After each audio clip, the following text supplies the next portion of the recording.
The United States ambassador to South Sudan appealed to the National Army to win back trust of the South Sudanese people by protecting them against all threats. Speaking during the graduation event of the necessary unified forces, Ambassador Michael J. Adler said the army must be answerable to a unified political and military leadership is key to restoring peace. Answering to a unified operational leadership and a unified political leadership are key to reducing violence and conflict and to providing peace and security, he said. On Tuesday, over 20,000 unified officers from different peace parties graduated in Juba to kickstart the critical part of the security arrangement, which has been delayed for years. The officers from different departments including the VIP Protection Forces, Police, National Security, Prison, and Wildlife Servicemen among others, were passed out in a ceremonious event attended by regional leaders and diplomats. Addressing the occasion, Adler, who was recently appointed by Washington, said security and stability will enable the country to unlock its potential and advance the road to development.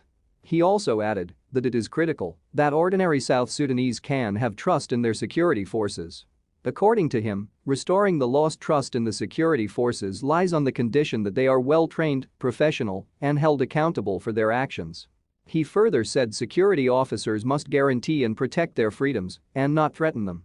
These aspirations are true for members of the SSPDF guaranteeing South Sudan's security from external threat, for the national police protecting the citizenry from criminality, or for those in the prison service overseeing the implementation of justice, said Adler.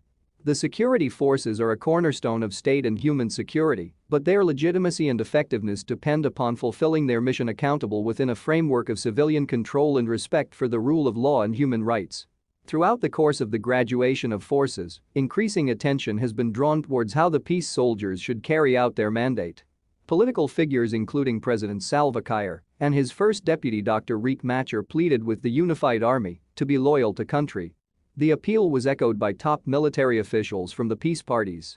According to observers, the security sector reform in South Sudan has been frustrated by a militarized political culture that could see political tensions boiling over into armed conflict.